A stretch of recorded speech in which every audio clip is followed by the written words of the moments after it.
Todos esperaban verme llorar. Esperaban que me derrumbara, que suplicara, que me pusiera de rodillas. Pero yo solo los miraba en silencio, con las manos entrelazadas sobre mi regazo negro, mientras las palabras de mi suegro resonaban como cuchillos en la sala donde apenas 3 horas antes habíamos velado a mi esposo. La propiedad regresa a la familia de sangre, había dicho, con esa voz que intentaba sonar compasiva pero que destilaba veneno puro. ¿Entiendes, verdad, Elena? No es nada personal. Es solo que, bueno, tú no eres realmente familia. Si tan solo supieran lo que vendría después. Si tan solo hubieran prestado atención a los últimos 5 años de mi vida en lugar de verme solo como la extraña que se había casado con su hijo. Pero dejemos que te cuente toda la historia, porque lo que están a punto de descubrir cambiará la forma en que ves el poder, la familia y la venganza silenciosa. Esta no es solo la historia de cómo perdí a mi esposo. Es la historia de cómo gané algo mucho más grande. Si te gustan historias así, comenta, y gusto, ya deja tu like y suscríbete al canal para no perderte las próximas. Mi nombre es Elena Rodríguez, y nací en un pequeño pueblo a las afueras de Medellín, Colombia, en una familia donde el dinero nunca sobraba pero el amor sí. Mi madre era costurera y mi padre trabajaba en una fábrica de textiles. No teníamos mucho, pero teníamos suficiente. Aprendí desde niña que el valor de una persona no está en su cuenta bancaria, sino en su integridad. Mi madre solía decirme mientras cosía hasta altas horas de la noche, hija, las manos que trabajan en silencio son las que construyen imperios que nadie ve venir. No entendí esas palabras hasta muchos años después. Cuando tenía 16 años, mi padre enfermó gravemente. Cáncer de pulmón, dijeron los doctores. 28 años respirando químicos en esa fábrica le habían robado la salud. Tuve que dejar la escuela para ayudar a mi madre. Durante el día, trabajaba en una panadería, por las noches, limpiaba oficinas. Veía a otros chicos de mi edad ir a fiestas, preocuparse por citas y exámenes, mientras yo contaba monedas para comprar medicinas. Pero nunca me permití el lujo de la autocompasión. Mi madre me había enseñado algo fundamental: el sufrimiento puede destruirte o forjarte. La elección es tuya. Fue en una de esas oficinas que limpiaba donde conocí a Tomás. Él trabajaba hasta tarde, siempre frente a su computadora, concentrado en números y gráficos que yo no entendía. Al principio, ni siquiera notó mi presencia. Yo era solo la chica que vaciaba su papelera y limpiaba su escritorio. Pero una noche, a las 2 de la madrugada, me encontró llorando en el baño. Mi padre había muerto esa tarde y yo no había podido ir al hospital a tiempo. Había elegido trabajar para pagar el funeral en lugar de estar a su lado en sus últimas horas. Esa culpa me destrozaba. Tomás no dijo mucho esa noche. Solo se sentó a mi lado en el frío piso del baño de oficina y me dio su chaqueta porque yo temblaba. Mi madre murió cuando yo tenía 15, dijo suavemente. Estaba en un viaje de negocios con mi padre. Elegí el dinero sobre estar con ella. Te entiendo. En ese momento de vulnerabilidad compartida, nació algo entre nosotros. No fue amor a primera vista, fue reconocimiento. 2 almas que habían aprendido demasiado pronto que la vida no perdona. Durante los siguientes 6 meses, Tomás y yo nos hicimos amigos. Él comenzó a quedarse más tarde en la oficina, no porque tuviera trabajo, sino para hablar conmigo mientras yo limpiaba.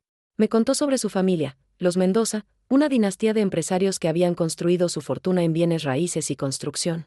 Su padre, don Ricardo Mendoza, era conocido en toda Colombia como un hombre implacable en los negocios. Mi padre cree que el mundo se divide en 2 tipos de personas, me dijo una vez Tomás. Los Mendoza y los que trabajan para los Mendoza. Pero Tomás era diferente. Había estudiado arquitectura en lugar de administración de empresas, para furia de su padre. Le apasionaba diseñar viviendas sociales, proyectos que ayudaran a personas como mi familia. Mi padre dice que eso no deja dinero, me confesó. Pero yo no quiero ser rico, quiero ser útil. Esas palabras me llegaron al alma.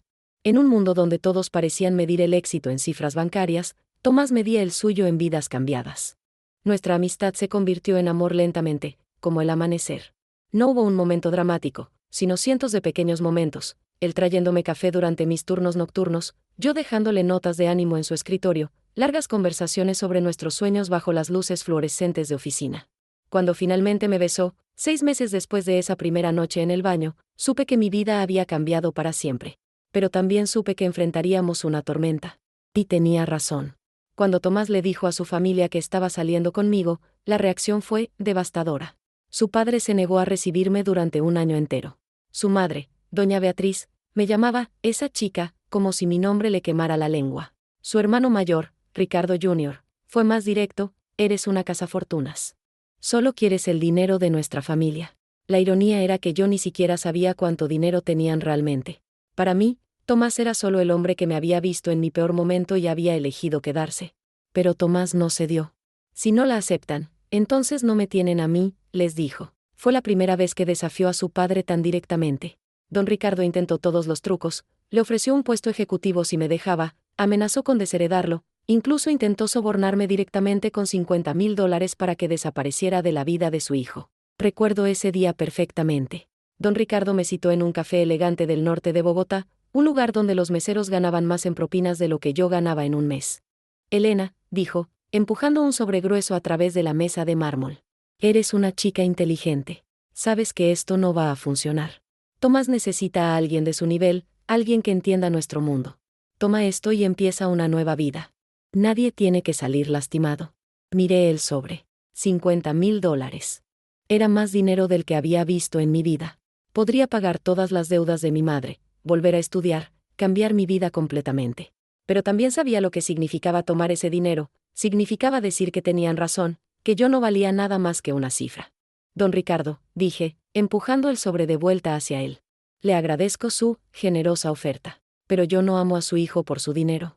Lo amo porque cuando mi mundo se derrumbó, él se sentó conmigo en el suelo en lugar de mirarme desde arriba. Eso es algo que el dinero no puede comprar. Me levanté para irme, pero antes de salir, me volteé. Y algún día, usted va a entender que el valor de una persona no se mide en su cuenta bancaria. Espero que ese día no llegue demasiado tarde. Esas palabras resonarían de formas que ninguno de nosotros podía imaginar entonces. Tomás y yo nos casamos 6 meses después de ese encuentro con su padre. Fue una ceremonia pequeña, íntima, solo con mi madre y algunos amigos cercanos. La familia Mendoza no asistió. Doña Beatriz envió un mensaje a través de la secretaria. Cuando dejes a esa mujer, tu familia estará esperándote. Pero Tomás solo sonrió cuando leyó el mensaje. Entonces supongo que mi familia eres tú ahora, me dijo, besando mi mano. En ese momento, con mi vestido simple comprado en un outlet y un ramo de flores del mercado, fui más feliz de lo que había sido nunca. Los primeros años de nuestro matrimonio fueron mágicos y difíciles a la vez. Tomás siguió trabajando en la empresa familiar, pero en proyectos que su padre consideraba pérdidas de tiempo, viviendas de interés social, escuelas en zonas rurales, centros comunitarios. Yo terminé mi bachillerato nocturno y comencé a estudiar administración de empresas en una universidad pública. Trabajaba durante el día como asistente administrativa en una firma de abogados y estudiaba por las noches. Tomás me ayudaba con las tareas, me hacía café a las 3 de la mañana cuando tenía que estudiar para los exámenes. Éramos un equipo, pero yo observaba. Siempre observaba. En mi trabajo en la firma de abogados, aprendía sobre contratos, sobre propiedades, sobre las 1000 formas en que el dinero y el poder se entrelazan en documentos legales. Tomaba notas mentales de todo. Mi jefe, el doctor Ramírez, un abogado brillante de 70 años, notó mi interés. ¿Tienes mente para esto?, me dijo un día. ¿Has pensado en estudiar derecho? La semilla estaba plantada. Mientras tanto, la relación de Tomás con su familia seguía siendo prácticamente inexistente. Don Ricardo solo lo llamaba cuando necesitaba que firmara documentos corporativos. Doña Beatriz enviaba mensajes en Navidad que decían cosas como, espero que algún día recapacites. Ricardo Jr. simplemente nos ignoraba. Pero Tomás parecía en paz con eso. Una familia no es solo sangre, me decía. Es elección. Y yo te elijo a ti todos los días. Todo cambió cuando Tomás fue diagnosticado.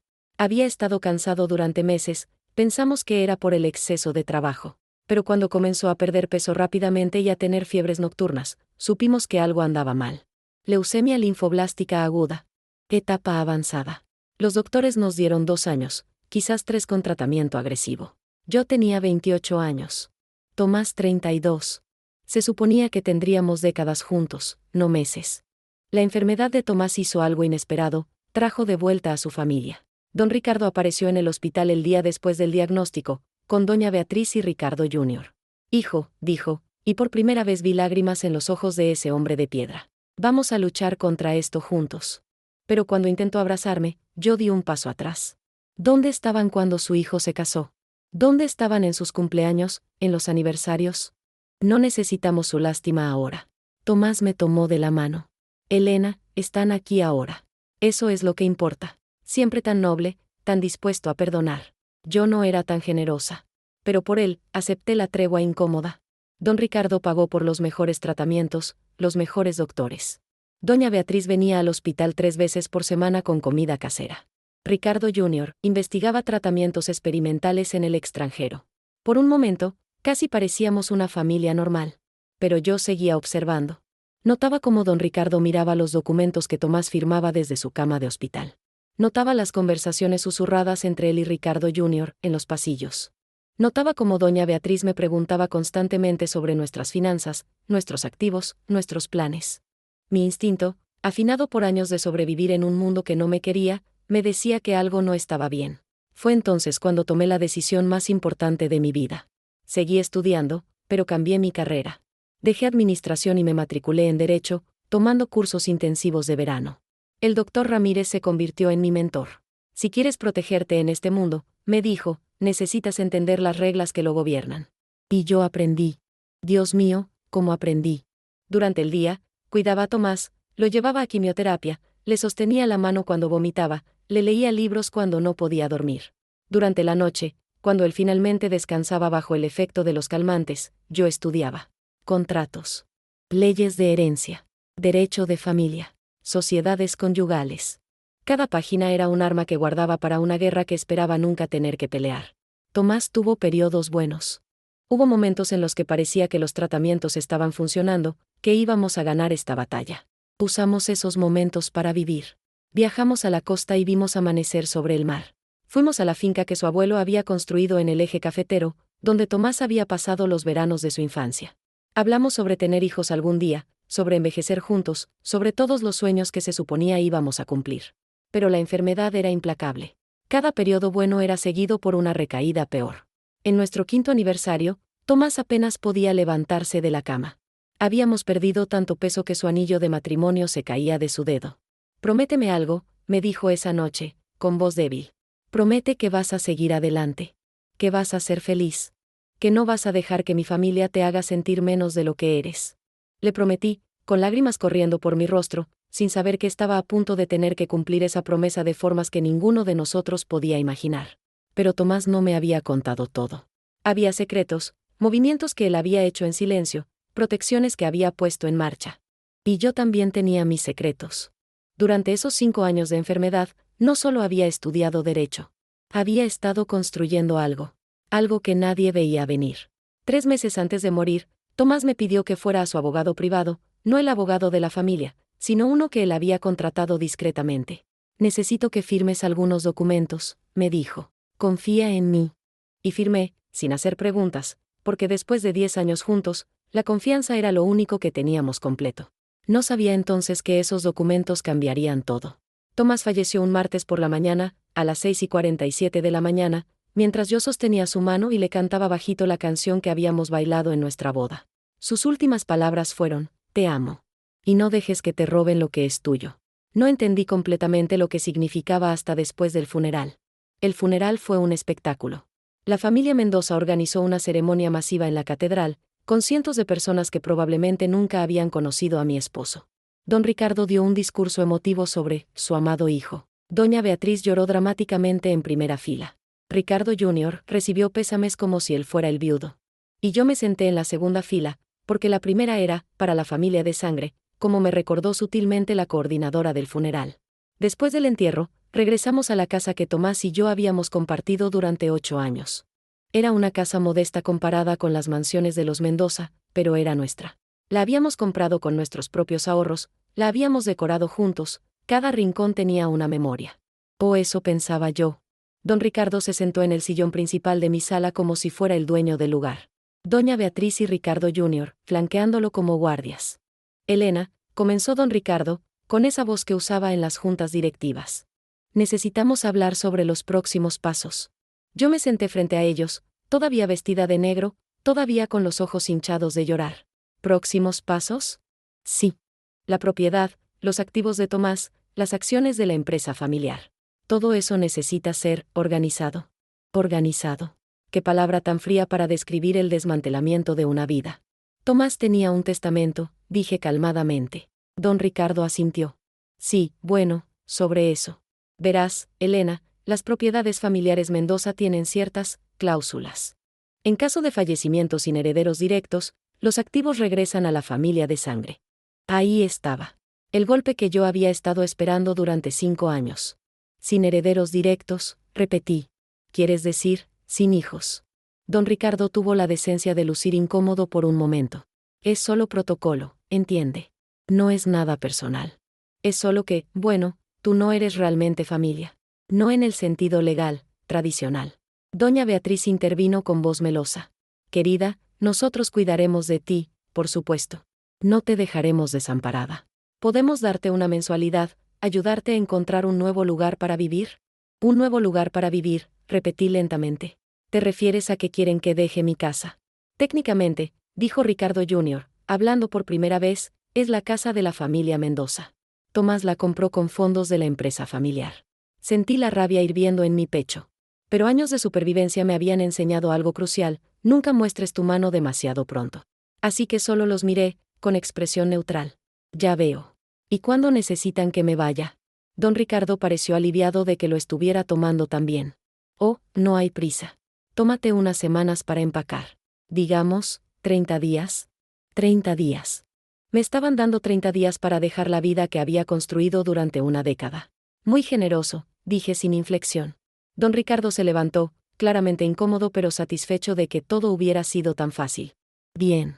Mi abogado te contactará con los documentos. Y Elena, lo siento. Sé que esto es difícil. Pero es lo mejor para todos. Después de que se fueron, me senté en el silencio de mi casa, la casa que supuestamente tenía que abandonar. Y entonces, por primera vez desde la muerte de Tomás, sonreí. Porque ellos no sabían. No tenían ni idea de lo que había estado haciendo durante los últimos 5 años. No sabían sobre las reuniones nocturnas con el doctor Ramírez.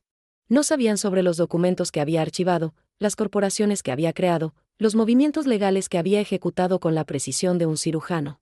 Y definitivamente no sabían sobre el testamento real de Tomás, el que había firmado con su abogado privado 3 meses antes de morir. El testamento que los destruiría a todos.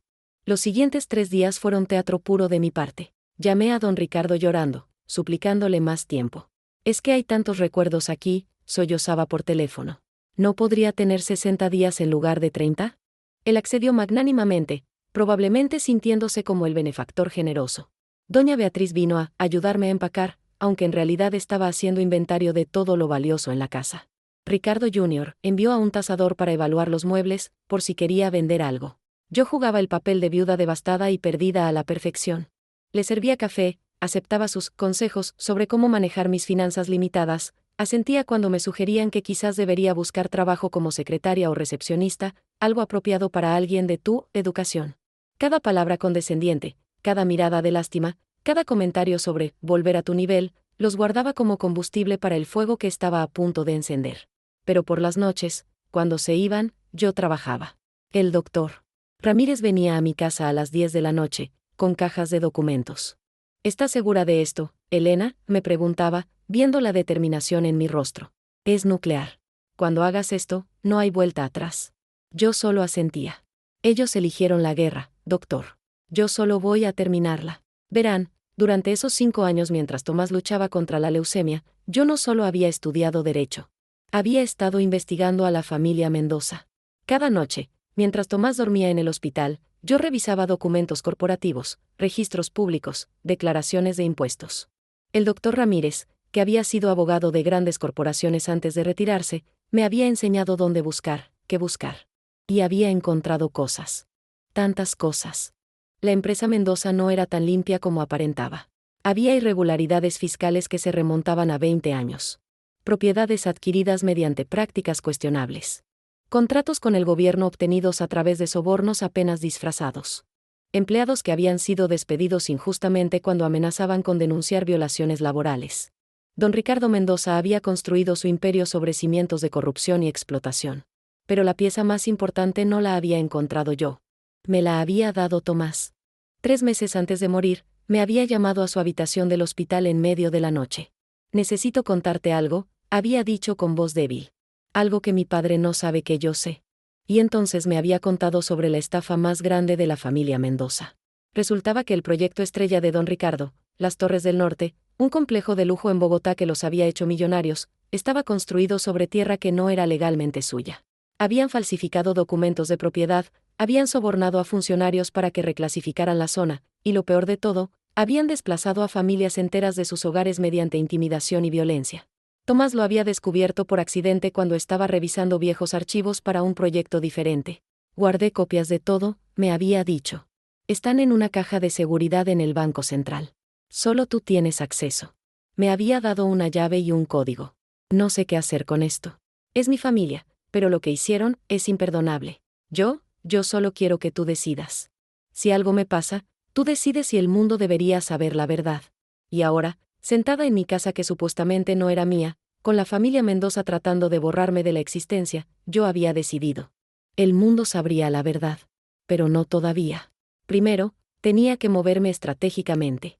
El 10º día después del funeral, recibí la llamada que había estado esperando. Era el abogado de don Ricardo, el doctor Gutiérrez, pidiéndome que fuera a su oficina para firmar los documentos de transferencia de propiedad. Es solo una formalidad, dijo con voz suntuosa. Para cerrar el patrimonio de su difunto esposo adecuadamente. Le dije que iría al día siguiente a las 3 de la tarde. Pero esa noche, hice mi propio movimiento. Contraté a un abogado, no cualquier abogado, sino al mejor litigante de Bogotá, la doctora Patricia Moreno, conocida por ganar casos imposibles y por no tenerle miedo a nadie, ni siquiera a familias poderosas como los Mendoza. Le mostré todo, el testamento real de Tomás, los documentos corporativos, las pruebas de las propiedades de la casa que Tomás y yo habíamos comprado con nuestro propio dinero, no fondos de la empresa, como había mentido Ricardo Jr., y finalmente, el contenido de la caja de seguridad. La doctora Moreno leyó todo en silencio durante 2 horas. Cuando finalmente levantó la vista, había un brillo en sus ojos. Esto es dinamita pura, dijo. Los Mendoza van a caer. Pero Elena, esto va a ser feo. Muy feo. ¿Estás preparada para la guerra que viene? Pensé en Tomás, en cómo me había defendido ante su familia. Pensé en mi madre, cosiendo hasta sangrarle los dedos para que yo pudiera comer. Pensé en todas las veces que me habían llamado, esa chica, como si no tuviera nombre. Doctora Moreno, dije con voz firme. Nací en guerra. Solo que ellos nunca se dieron cuenta. Al día siguiente, llegué a la oficina del doctor Gutiérrez puntualmente a las 3. Don Ricardo, doña Beatriz y Ricardo Jr. estaban allí, sonriendo como si fueran mis salvadores. Elena, querida, dijo don Ricardo. Qué bueno que viniste. Esto será rápido y sin dolor. El doctor Gutiérrez puso un montón de documentos frente a mí. Si solo firma aquí, aquí y aquí. No, dije simplemente. El silencio en la oficina fue absoluto. ¿Cómo que no?, preguntó Ricardo Jr., con irritación apenas contenida. Elena, no seas ridícula. Esto es solo protocolo. Saqué de mi bolso una carpeta y la coloqué sobre el escritorio. Protocolo. Qué palabra interesante. ¿Saben qué más es protocolo? Leer el testamento completo de un fallecido antes de intentar robar sus propiedades. Don Ricardo se puso tenso. Nosotros leímos el testamento. Tomás dejó todo a la familia. Leyeron un testamento, corregí. Pero no el correcto. Abrí la carpeta y saqué el documento que Tomás había firmado 3 meses antes de morir, debidamente notariado, certificado y registrado. Este es el testamento real. El que hizo con su abogado privado, no con el abogado de la familia. El doctor Gutiérrez tomó el documento con manos temblorosas. Leyó, y el color desapareció de su rostro. Esto no puede ser válido. Oh, es completamente válido, dijo una voz desde la puerta. La doctora Patricia Moreno entró a la oficina con la confianza de quien conoce cada ley y sabe exactamente cómo usarlas. Más válido, de hecho, que los documentos fraudulentos que ustedes intentaron que la señora Mendoza firmara. ¿Quién es usted?, exigió don Ricardo, poniéndose de pie. Soy Patricia Moreno, abogada de la señora Mendoza. Y estoy aquí para informarles que no solo no obtendrán la casa, sino que están a punto de perder mucho más. Colocó sobre el escritorio otra carpeta, mucho más gruesa. Aquí está nuestra demanda formal por intento de fraude, coerción, falsificación de documentos, y eso es solo el comienzo civil. También hemos presentado denuncias penales que... Esto es absurdo, explotó Ricardo Jr., ella es quien está intentando estafar a nuestra familia. La doctora Moreno sonrió fríamente. ¿De verdad? Porque según este testamento, Tomás Mendoza dejó todas sus posesiones personales, incluyendo su participación accionaria en Constructora Mendoza S.A. A su esposa, Elena Rodríguez de Mendoza. 30% de la empresa, para ser exactos. El silencio que siguió fue ensordecedor. 30%. Yo sabía que Tomás tenía acciones en la empresa familiar, pero nunca supe cuántas. Él nunca hablaba de eso. Pero ahora entendía por qué don Ricardo había estado tan ansioso por sacarme del cuadro. con el 30%, yo no era solo un estorbo. Era un poder. Eso es imposible, dijo don Ricardo, pero su voz había perdido toda su arrogancia anterior. Tomás no tenía tanto. Ah, pero si lo tenía, continuó la doctora Moreno. Herencia de su abuelo, que específicamente quiso que su nieto favorito, no su hijo, controlara esa porción. Y antes de que intenten alegar que Elena no tiene derecho por no ser familia de sangre, déjenme recordarles que Colombia reconoce completamente los derechos conyugales. Ella era su esposa legal. Todo lo de él es de ella. Doña Beatriz finalmente habló, con voz temblorosa. Pero nosotros cuidamos de él. Pagamos sus tratamientos. Tratamientos que costaron aproximadamente $200,000, dije yo, hablando directamente por primera vez desde que comenzara la bomba. Tengo los recibos. Y también tengo documentos que muestran que Tomás y yo teníamos un seguro médico privado que cubrió el 80% de esos costos. Su generosa ayuda fue de $40,000. $40,000 que ustedes me están cobrando ahora al intentar quitarme mi casa, que vale $300,000. Me puse de pie, mirando a cada uno de ellos a los ojos. Ustedes apostaron a que yo era una mujer ignorante, asustada, sin recursos. Apostaron a que estaría tan destrozada por la muerte de mi esposo que firmaría cualquier cosa que me pusieran enfrente. Se equivocaron. Don Ricardo intentó recuperar el control. Elena, seamos razonables. Somos familia. Me reí, un sonido sin humor. ¿Familia? ¿Dónde estaba mi familia cuando me llamaron cazafortunas? ¿Dónde estaba mi familia cuando no asistieron a mi boda? ¿Dónde estaba mi familia durante 10 años, hasta que les convino aparecer? Me acerqué a él, y vi algo que nunca pensé que vería, miedo en los ojos de don Ricardo Mendoza. Pero ¿saben qué es lo más irónico de todo esto? Que yo nunca quise su dinero. Nunca quise sus propiedades ni sus acciones. Solo quería a Tomás. Y ustedes ni siquiera me dejaron tenerlo en paz después de muerto. Recogí mis cosas. Nos vemos en corte. Ah, y don Ricardo, le sugiero que contrate un mejor abogado. El doctor Gutiérrez claramente no está a la altura de lo que viene. Salí de esa oficina con la cabeza en alto, la doctora Moreno a mi lado. Pero una vez en el auto, las manos me temblaban. ¿Hice lo correcto?, le pregunté. Ella me apretó el hombro. Elena, llevas años haciendo lo correcto. Ahora solo estás cobrando lo que te deben. La guerra legal comenzó con furia. Los Mendoza contrataron no a uno sino a 3 de los bufetes de abogados más caros de Colombia. Presentaron contrademandas, alegando que yo había manipulado a Tomás mientras estaba enfermo, que el testamento había sido firmado bajo coacción, que no estaba en sus cabales por los medicamentos. Era predecible. Era sucio. Y yo estaba preparada para cada movimiento. La doctora Moreno era implacable. Por cada alegato que ellos presentaban, ella tenía evidencia que lo desmontaba. ¿Qué Tomás no estaba en sus cabales? Teníamos evaluaciones psicológicas de 3 diferentes psiquiatras certificando su lucidez completa el día que firmó el testamento. ¿Que yo lo había manipulado? Teníamos videos de Tomás, grabados por su propia voluntad, explicando exactamente por qué estaba tomando estas decisiones y denunciando el intento de su familia de excluirme. Pero los Mendoza tenían recursos casi ilimitados y conexiones en todas partes. Comenzaron una campaña de desprestigio en mi contra. Aparecieron artículos en periódicos amarillistas pintándome como la villana, viuda joven intenta quedarse con imperio familiar. Fotos mías entrando y saliendo de la corte, siempre capturadas en el ángulo menos favorecedor. Comentarios en redes sociales de cuentas falsas llamándome toda clase de nombres. Ricardo Jr. fue particularmente cruel. Dio entrevistas llorosas hablando de cómo su hermano había sido seducido y alejado de su familia, por mí. Doña Beatriz apareció en un programa de televisión matutino, secándose lágrimas falsas mientras describía cómo una extraña estaba intentando robar el legado de su hijo. Don Ricardo, más calculador, usó sus contactos empresariales para intentar presionarme económicamente. De repente, mi cuenta bancaria fue congelada por investigación. Mi tarjeta de crédito, cancelada. Intentaron cortarme todos los recursos.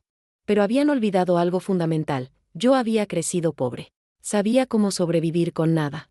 Mientras ellos jugaban sus juegos de poder, yo vivía de mis ahorros modestos, comía arroz y frijoles, y seguía luchando. La doctora Moreno trabajaba pro bono, diciéndome que este caso era demasiado importante para dejarlo ir. Y entonces, en medio del caos, recibí una llamada inesperada. Era de una mujer llamada Lucía Herrera. Señora Mendoza, dijo con voz nerviosa, vi su caso en las noticias.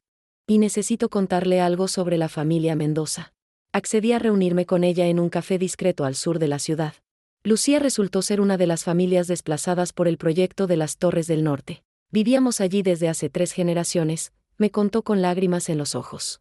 Era la casa de mis abuelos, de mis padres. Y un día, hombres con trajes llegaron diciéndonos que la tierra era de ellos, que teníamos 72 horas para salir. Cuando mi padre intentó mostrar nuestros documentos de propiedad, lo golpearon. Lo golpearon frente a mis hermanos pequeños. Me mostró documentos, fotos, evidencia de que su familia había sido propietaria legal de ese terreno. Fuimos a la policía, pero no hicieron nada. Los Mendoza tienen demasiado poder. Intentamos contratar abogados, pero ninguno quiso tomar nuestro caso. Nos quedamos en la calle. Mi padre murió 2 años después, dicen que de un infarto, pero yo sé que fue por el corazón roto de perder su hogar. ¿Por qué me cuenta esto ahora?, le pregunté, aunque ya sabía la respuesta. Porque usted está luchando contra ellos. Y ganando. Somos 17 familias que perdimos todo. Si usted necesita testimonios, si necesita evidencia, estamos listos para hablar. Ya no tenemos nada que perder. Esa noche, llamé a la doctora Moreno. Acabo de conseguir algo mejor que documentos, le dije. Conseguí rostros. Historias. Víctimas reales. Ella entendió inmediatamente. Esto cambia todo. Si podemos demostrar un patrón de conducta criminal, no solo ganamos tu caso civil. Los hundimos por completo. Durante las siguientes semanas, entrevisté a cada una de esas familias. Sus historias eran devastadoras y todas seguían el mismo patrón. Los Mendoza identificaban una propiedad valiosa, fabricaban documentos alegando propiedad antigua, sobornaban a funcionarios para que validaran sus reclamos falsos, y luego usaban matones para intimidar a las familias reales hasta que se iban. Era un esquema que habían perfeccionado durante décadas. Pero con cada historia que escuchaba, algo dentro de mí cambiaba. Esto ya no era solo sobre mi casa o mi herencia. Era sobre justicia para todas las personas que los Mendoza habían pisoteado en su camino al poder. Tomás lo habría entendido. Por eso me había dado esa llave, esas pruebas. Él sabía que algún día alguien tendría que detenerlos. Y ese alguien resultó ser yo. La audiencia principal estaba programada para 6 meses después del funeral de Tomás. El juzgado estaba repleto de periodistas, curiosos, y por supuesto, los Mendoza con su séquito de abogados caros. Yo llegué con la doctora Moreno y un solo maletín. ¿Estás lista?, me preguntó. Respiré profundo, pensé en Tomás, en mi madre, en Lucía y todas las familias destruidas. Más que lista. El abogado de los Mendoza comenzó con su argumento predecible: yo era una oportunista que había manipulado a un hombre enfermo y vulnerable. Presentaron testigos que dijeron haberme visto tratando mal a Tomás, mentiras, expertos que cuestionaban la validez del testamento, pagados por ellos, y montones de documentos intentando probar que la casa había sido comprada con fondos de la empresa familiar, falsificados. Cuando llegó nuestro turno, la doctora Moreno se puso de pie. Su señoría, la defensa ha presentado un caso construido enteramente sobre arena. Permítame mostrarle la roca sólida. Comenzó metódicamente desmontando cada uno de sus argumentos. Mostró los registros bancarios reales que probaban que Tomás y yo habíamos comprado la casa con nuestros ahorros conjuntos. Presentó los videos de Tomás explicando sus decisiones. Trajo a los doctores que certificaban su lucidez. Pero entonces, hizo algo que ni siquiera los Mendoza esperaban. Su señoría, este caso es más grande que una simple disputa de herencia. Los demandantes han intentado pintarse como una familia honorable siendo atacada. Permítame mostrar quiénes son realmente. Y comenzó a presentar toda la evidencia de las Torres del Norte. Documentos falsificados. Sobornos. Desplazamientos forzados. Y luego, llamó a testificar a Lucía Herrera y a 6 familias más. Uno por uno, contaron sus historias. El juez, un hombre mayor de rostro severo que hasta ese momento había parecido imparcial, se fue poniendo cada vez más serio. Don Ricardo intentó objetar varias veces, pero su propio abogado lo callaba, sabiendo que cada objeción solo hacía ver peor a su cliente. Cuando Lucía terminó de contar cómo su padre había muerto, había lágrimas en la sala. Incluso algunos de los periodistas estaban visiblemente afectados. Pero yo mantenía los ojos fijos en don Ricardo. Él ya no lucía como el empresario poderoso e intocable. Lucía asustado, vulnerable, humano. Su señoría, continuó la doctora Moreno, la familia Mendoza no está aquí para proteger un legado. Están aquí para proteger secretos. Para silenciar a alguien que podría exponer décadas de crímenes. Elena Rodríguez no es la villana de esta historia.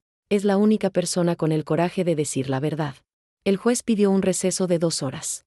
Cuando regresó, todos sabíamos que su decisión cambiaría todo.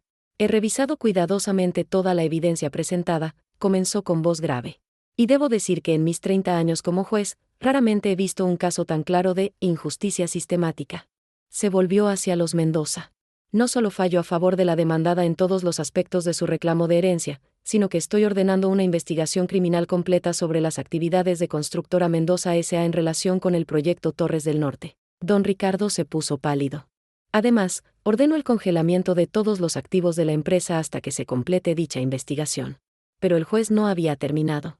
En cuanto a la señora Elena Rodríguez de Mendoza, no solo confirmó su derecho completo a todas las propiedades heredadas de su difunto esposo, incluyendo el 30% de participación accionaria, sino que además falló que la familia Mendoza debe compensarla por daños y perjuicios, incluyendo el estrés emocional causado durante este proceso.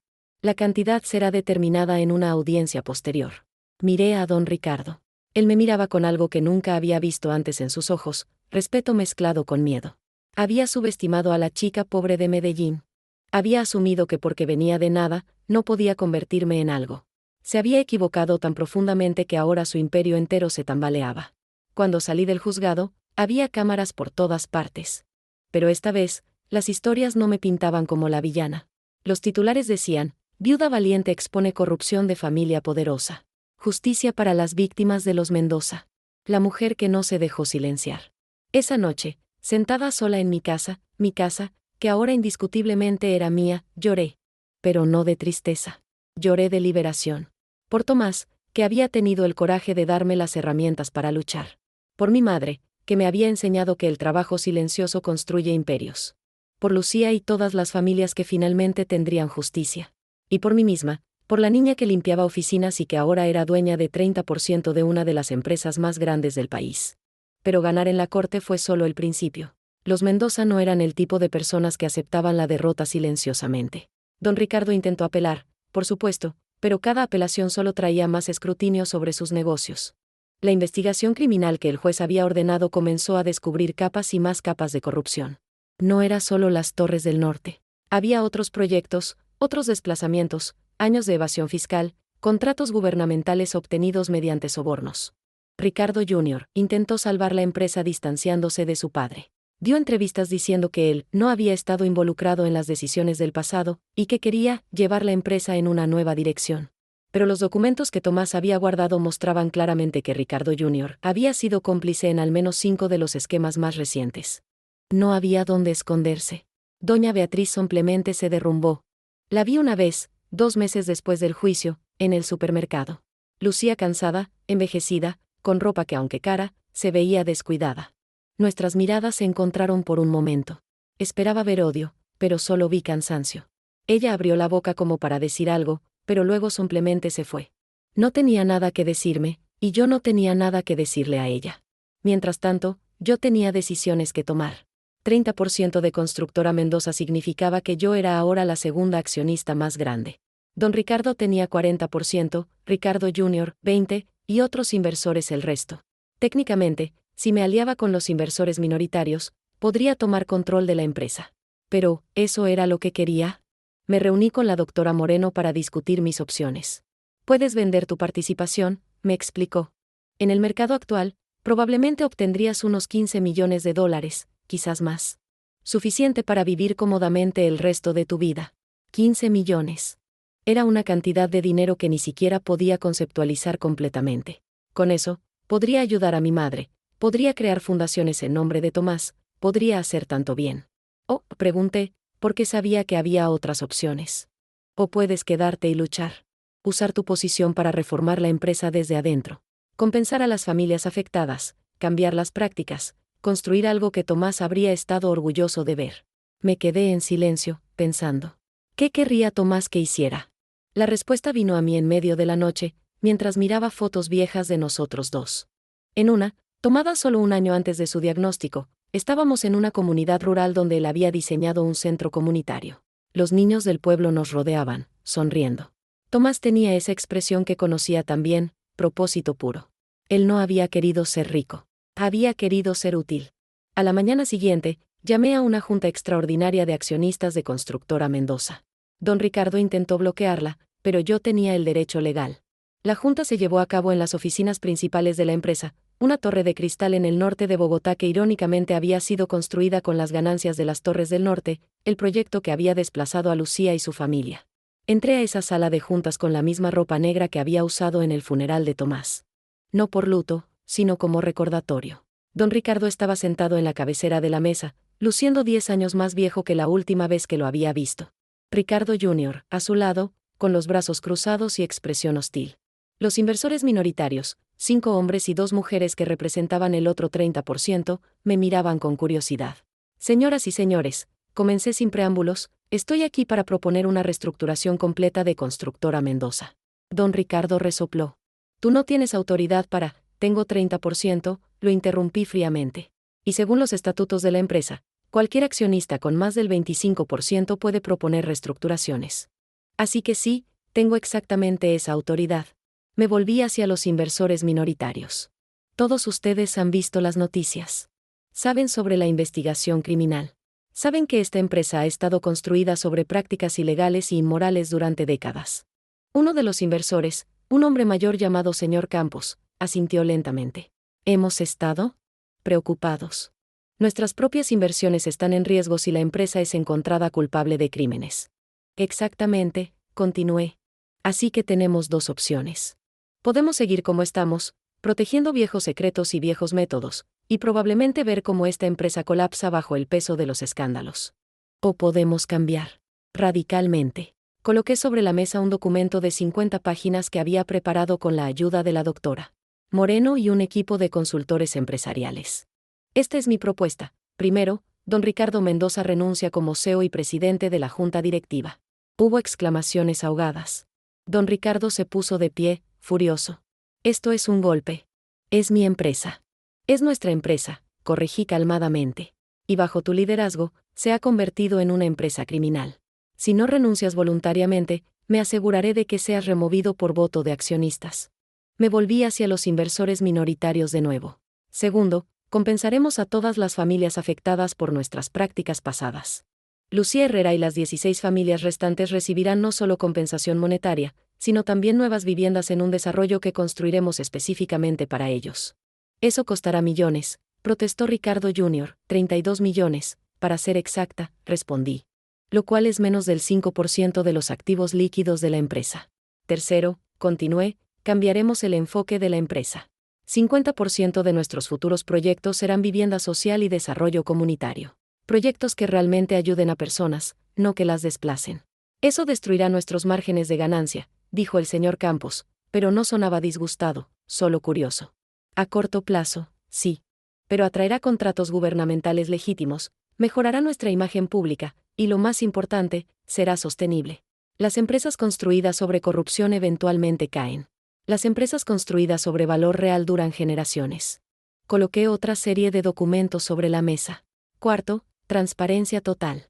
Auditorías independientes anuales, publicación de todos nuestros contratos, fin de cualquier pago que pueda considerarse soborno o irregular. Don Ricardo estaba temblando de rabia. Estás destruyendo todo lo que construí. No, dije, mirándolo directamente. Estoy construyendo algo nuevo sobre las ruinas de lo que tú construiste. Hay una diferencia. Me volví hacia todos los presentes. Sé que esto suena radical. Sé que es arriesgado. Pero pregúntense, ¿quieren ser parte de una empresa que en 5 años podría estar en bancarrota y desgracia? ¿O quieren ser parte de algo que sus hijos puedan mencionar con orgullo? El señor Campos fue el primero en hablar. Tengo una pregunta, señora Mendoza. Si hacemos esto, si apoyamos tu propuesta, ¿quién dirigirá la empresa? Porque con todo respeto, tú no tienes experiencia en construcción o gestión corporativa. Era una pregunta justa. Tienen razón, admití. Por eso propongo un nuevo CEO, el señor Antonio Vargas. Hubo murmullos de reconocimiento.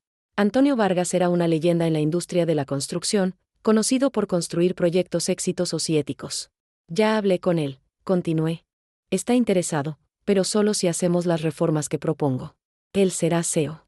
Yo seré presidenta de la junta directiva, asegurándome de que nos mantengamos en el camino correcto. Uno de los otros inversores, una mujer llamada señora Ramírez, levantó la mano. ¿Y qué pasa con don Ricardo y Ricardo Jr.? Don Ricardo recibirá una compensación de retiro justa por sus años de servicio, pero no tendrá ningún rol operativo o de gestión en la empresa. Ricardo Jr. puede quedarse como accionista, pero tampoco tendrá rol ejecutivo a menos que complete una maestría en ética empresarial y trabaje en un proyecto de vivienda social durante al menos 2 años. Ricardo Jr. se puso rojo. No voy a. Entonces vende tus acciones, dije simplemente. Estoy segura de que puedo encontrar inversores que compartan mi visión. La votación fue llamada. Don Ricardo votó en contra, obviamente. Ricardo Jr. también. Pero los inversores minoritarios, después de 30 minutos de deliberación privada, votaron a favor. Con mi 30% y su 30%, teníamos el 60%. La propuesta pasó. Don Ricardo salió de esa sala de juntas como un hombre destrozado. Me miró una última vez antes de irse. Mi hijo te amaba, dijo con voz rota. Y tú destruiste todo lo que nuestra familia construyó. Me acerqué a él, y por primera vez en todos los años que lo conocía, sentí algo parecido a la compasión. Don Ricardo, dije suavemente, su familia construyó un imperio sobre el sufrimiento de otros. Tomás lo sabía. Por eso me dio las herramientas para cambiarlo. No destruí nada. Solo estoy limpiando. Los siguientes 18 meses fueron los más intensos de mi vida. Implementar las reformas que había propuesto no fue fácil. Hubo resistencia de empleados leales a la vieja guardia, hubo filtraciones a la prensa por parte de personas intentando sabotear los cambios, hubo momentos en los que dudé si podría realmente hacer esto. Pero había algo que me impulsaba. Cada vez que visitaba a una de las familias que estábamos compensando, cada vez que veía los planos de las nuevas viviendas sociales que construiríamos, cada vez que recordaba por qué Tomás me había dado esa llave, encontraba la fuerza para continuar. Antonio Vargas resultó ser exactamente lo que la empresa necesitaba. Era firme pero justo, conocía la industria profundamente, y compartía mi visión de una empresa que pudiera ser rentable y ética. Juntos, comenzamos a transformar Constructora Mendoza desde sus cimientos. Lo primero que hicimos fue honrar nuestro compromiso con las familias afectadas. Lucía y las otras 16 familias recibieron no solo compensación monetaria, sino también viviendas nuevas en un desarrollo que diseñamos específicamente con sus necesidades en mente. El día que le entregué las llaves a Lucía, ambas lloramos. Mi padre estaría orgulloso, me dijo, no solo de recuperar lo que perdimos, sino de saber que su lucha no fue en vano. Pero no nos detuvimos ahí. Investigamos todos los proyectos anteriores de la empresa y encontramos otros 12 casos donde familias habían sido desplazadas injustamente. Algunos eran de hace 20 años. Rastreamos a cada familia, algunas se habían mudado a otras ciudades, otras al extranjero buscando empezar de nuevo. Y a cada una le ofrecimos compensación, si querían, nuevas viviendas. La prensa lo llamó la redención de Mendoza. Los artículos que antes me pintaban como villana ahora me mostraban como una reformadora. De viuda a visionaria, decía uno. La mujer que cambió un imperio, decía otro. Pero yo no lo hacía por la prensa. Lo hacía porque era lo correcto. Lo hacía porque Tomás habría querido que lo hiciera.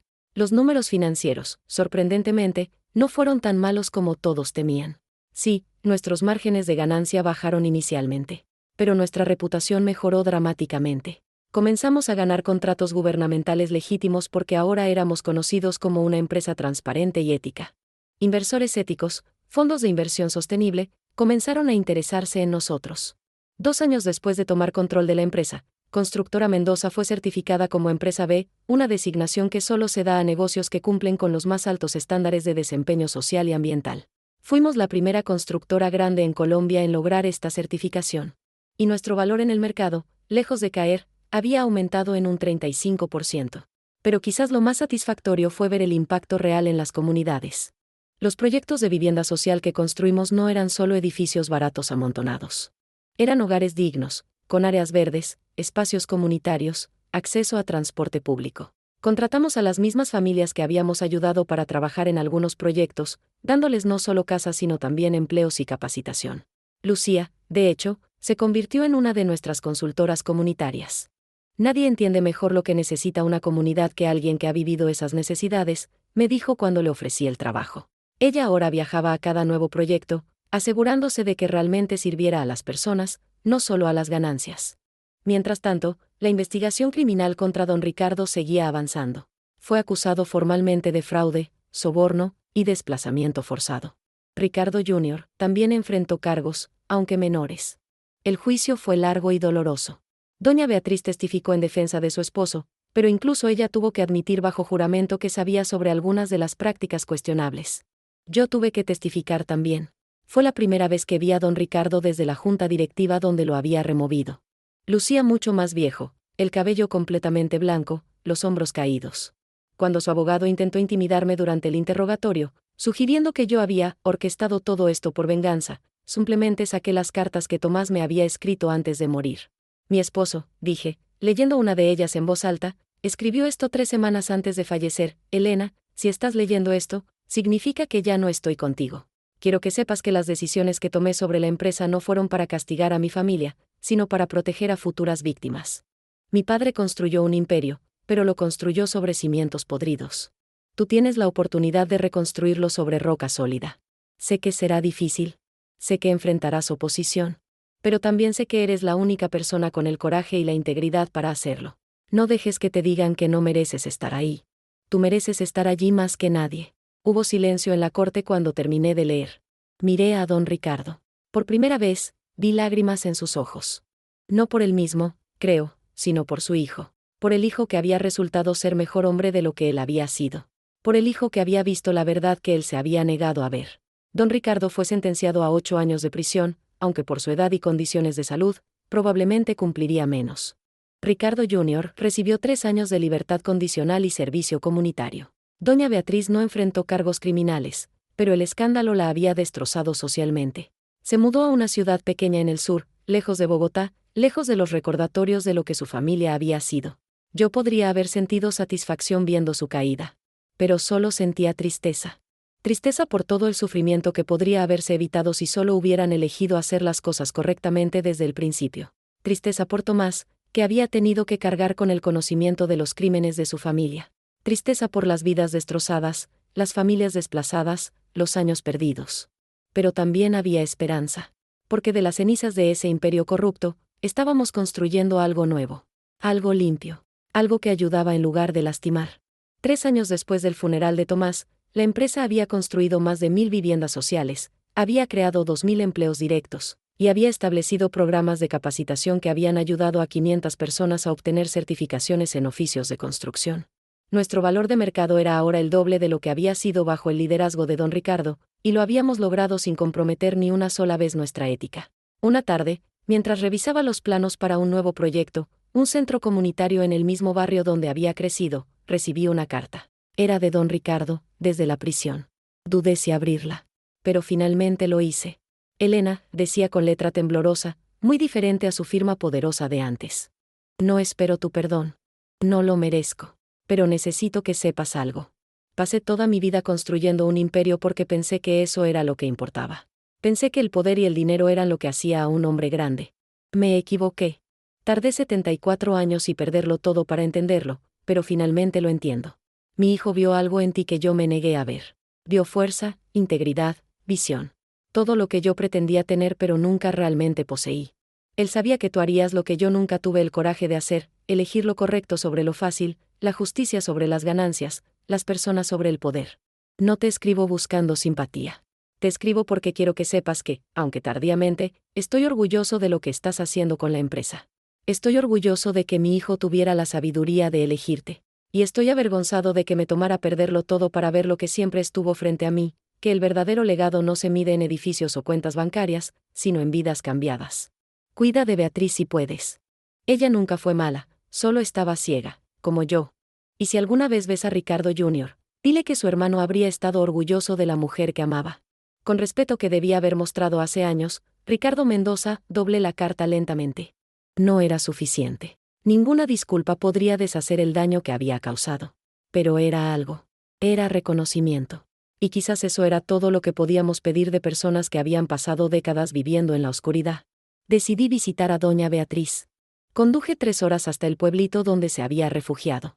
Vivía en una casa sencilla, nada comparado con la mansión de Bogotá. Cuando abrió la puerta y me vio, su rostro mostró sorpresa, luego miedo, luego algo parecido a la resignación. Elena, dijo simplemente. No tenía nada preparado. No esperaba. No vengo por una guerra, doña Beatriz, la interrumpí suavemente. Vengo porque recibí una carta de su esposo. Y porque creo que es tiempo de cerrar algunos círculos. La invité a sentarse en su propia sala. Nos servimos café en silencio.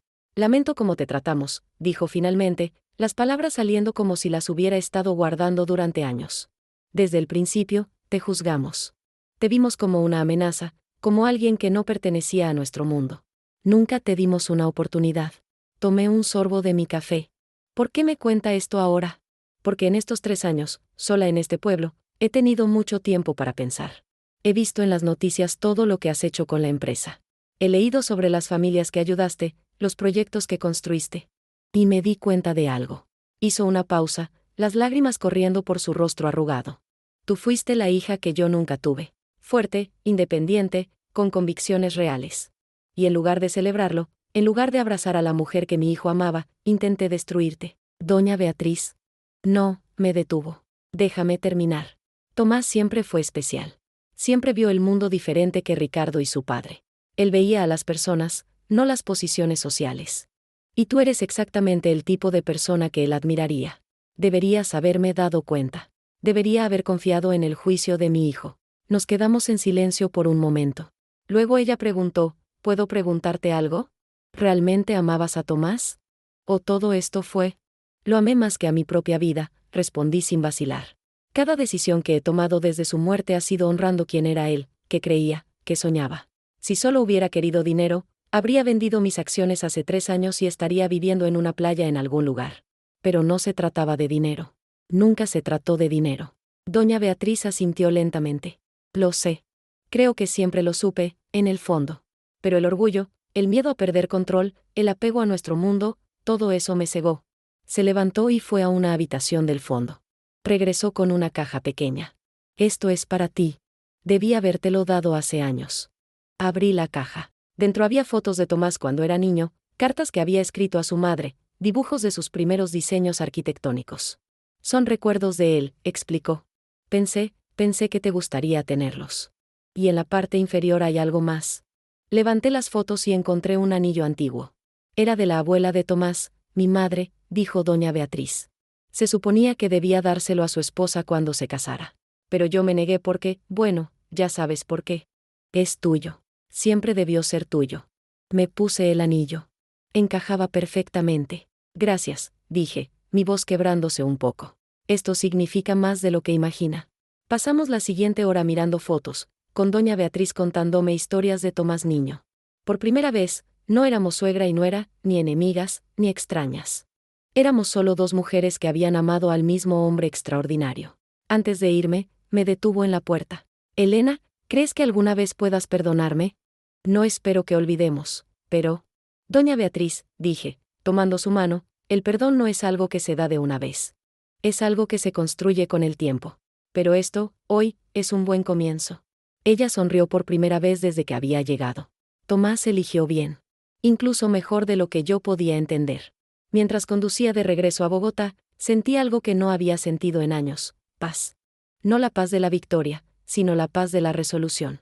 Los Mendoza habían intentado borrarme de la historia de Tomás, pero en su lugar, yo me había convertido en la guardiana de su legado más importante. Hoy, 5 años después del funeral de Tomás, me siento en la oficina que solía ser de don Ricardo. Pero ahora es diferente. Las paredes, que antes mostraban fotos de proyectos masivos y premiaciones empresariales, ahora muestran fotos de las familias que hemos ayudado, de los niños jugando en los parques que construimos, de las comunidades floreciendo en las viviendas que creamos. Constructora Mendoza, o Constructora Mendoza Rodríguez, como la rebautizamos hace 2 años, es ahora un modelo de negocio ético en toda América Latina.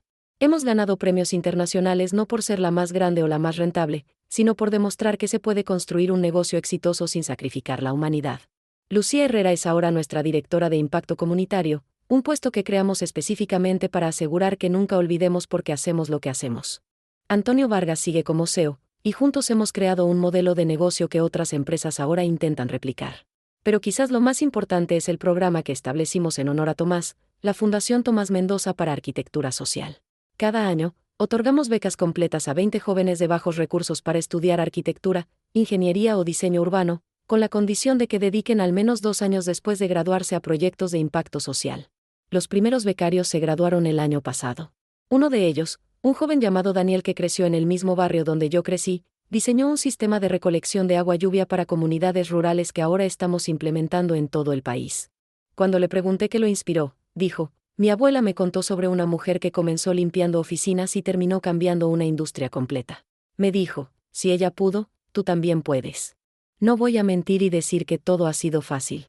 Hubo noches donde dudé, donde me pregunté si estaba tomando las decisiones correctas. Hubo momentos donde extrañé a Tomás tan intensamente que el dolor era físico. Hubo ocasiones donde la soledad de ser una mujer joven liderando en un mundo dominado por hombres mayores me hizo querer rendirme. Pero entonces recordaba aquella noche en el baño de oficina, cuando un joven de traje se sentó a mi lado en el suelo y me recordó que no estaba sola. Recordaba su voz diciéndome: tu valor no está en tu pasado, sino en quien decides ser. Y recordaba por qué estaba haciendo todo esto. Mi madre, que ahora tiene 68 años y finalmente puede disfrutar de un retiro cómodo, me dijo hace poco: hija, yo te enseñé que las manos que trabajan en silencio construyen imperios que nadie ve venir. Pero tú me enseñaste que los imperios más poderosos son los que levantan a otros en lugar de pisotearlos. Don Ricardo salió de prisión hace 6 meses por buena conducta y problemas de salud. Ahora vive en un pequeño apartamento en Medellín, lejos del mundo empresarial, lejos de la fama y el poder. Nos hemos visto 2 veces desde entonces. No somos amigos, probablemente nunca lo seremos, pero hay un entendimiento mutuo. Él destruyó un imperio corrupto. Yo construí uno ético sobre sus ruinas. De alguna forma retorcida, ambos jugamos nuestro papel en una historia más grande. Ricardo Jr. completó su maestría en ética empresarial, como le exigí, y cumplió 2 años trabajando en proyectos de vivienda social. Me sorprendió verlo cambiar. No se convirtió en un santo, pero se convirtió en alguien con conciencia. Ahora trabaja en una ONG dedicada a la vivienda digna, y ocasionalmente colabora con nosotros en proyectos. No hablamos mucho, pero hay respeto profesional. En cuanto a mí, completé mi carrera de Derecho y continué con una maestría en Desarrollo Urbano Sostenible. No porque necesitara los títulos, ya tenía el poder, sino porque quería las herramientas para usar ese poder efectivamente. El doctor Ramírez, mi mentor, me dijo en su lecho de muerte el año pasado: Elena, empezaste como mi asistente y ahora eres una de las empresarias más respetadas del país. Pero lo que más me enorgullece no es tu éxito, sino que nunca olvidaste de dónde vienes. Y él tenía razón. Nunca olvidé. Todavía voy al barrio donde crecí cada mes. Todavía conozco los nombres de las personas que limpiaban las oficinas donde trabajé. Todavía recuerdo lo que se siente contar monedas para comprar medicinas, dormir preocupada por las cuentas, ser invisible para personas que se creían superiores. La diferencia es que ahora tengo el poder para cambiar esas realidades para otros. Y lo uso. Cada día, lo uso. Ayer recibí una invitación para dar un discurso en la universidad donde Tomás estudió arquitectura. Querían que hablara sobre liderazgo ético en los negocios. Mientras escribía ese discurso, pensé en todo el camino recorrido. Desde aquella chica de 16 años trabajando en una panadería hasta aquí, presidiendo una empresa multimillonaria. Pero más que eso, pensé en todas las personas cuyas vidas habían tocado la mía. Mi madre, quien me enseñó que la dignidad no tiene precio. Mi padre, quien murió sin ver mi éxito pero cuya memoria me impulsa cada día. Tomás, quien vio potencial en mí cuando nadie más lo veía. El doctor Ramírez, quien me enseñó que el conocimiento es la herramienta más poderosa. La doctora Moreno, quien luchó a mi lado cuando nadie más lo haría. Y Lucía, quien me recordó por qué vale la pena luchar. En ese discurso, que daré mañana, voy a decir algo que he aprendido en estos 5 años: la venganza es fácil. Cualquiera con poder puede destruir a sus enemigos. Pero la transformación, tomar algo podrido y convertirlo en algo que florece, eso requiere algo mucho más difícil, requiere visión, requiere paciencia, y sobre todo, requiere la voluntad de ser mejor que aquellos que te lastimaron. También voy a decir: después del funeral de mi marido, su padre dijo que la propiedad ahora revertía a la familia de sangre. Lo que él nunca esperó es que yo entendiera algo fundamental: la verdadera familia no es la que comparte tu sangre, sino la que comparte tus valores. Y la verdadera propiedad no es lo que está escrito en un papel, sino lo que construyes con tus propias manos. Esta noche, sentada en mi casa, que defendí y gané, miré el anillo que doña Beatriz me dio, el que debería haber sido mío desde el principio. Lo giré en mi dedo, pensando en cómo un simple aro de metal puede significar tanto. Compromiso, familia, legado. Y entonces pensé en Tomás. En cómo, incluso después de muerto, había encontrado una manera de protegerme, de empoderarme, de darme las herramientas para no solo sobrevivir sino transformar. Su amor no terminó con su último aliento. Su amor se convirtió en acción, en cambio, en justicia. ¿Hice bien, mi amor?, le pregunté a la foto de nosotros en nuestra boda que tengo en mi escritorio. Y juro que casi podía escuchar su respuesta: hiciste más que bien. Hiciste lo que yo no tuve el coraje de hacer. Estoy orgulloso de ti. Y eso, al final del día, es lo que importa. No los millones en la cuenta bancaria. No los premios en la pared. No los artículos en periódicos o las invitaciones a hablar. Lo que importa es saber que honré a las personas que me amaron, que luché por aquellos que no podían luchar por sí mismos, y que transformé dolor en propósito. Los Mendoza apostaron a que yo era débil. Apostaron a que mi pobreza me definía. Apostaron a que podían borrarme como si nunca hubiera existido. Se equivocaron en todo. No me destruyeron. Me subestimaron. Y esa fue su caída. Porque resulta que la chica que limpiaba oficinas estaba observando. Estaba aprendiendo. Estaba esperando. Y cuando llegó su momento, no solo tomó lo que era suyo por derecho, tomó un imperio corrupto y lo convirtió en una fuerza para el bien. Esta es la verdad que quiero que el mundo entienda: tu origen no determina tu destino. Las personas que te rechazan no definen tu valor. Y a veces, la persona que todos subestiman es exactamente la persona que cambiará todo. Después del funeral de mi marido, su padre pensó que me había quitado todo. Lo que nunca esperó es que me había dado exactamente lo que necesitaba: una razón para luchar, un propósito para levantarme, y la motivación para demostrar que el poder real no viene de la sangre o el dinero.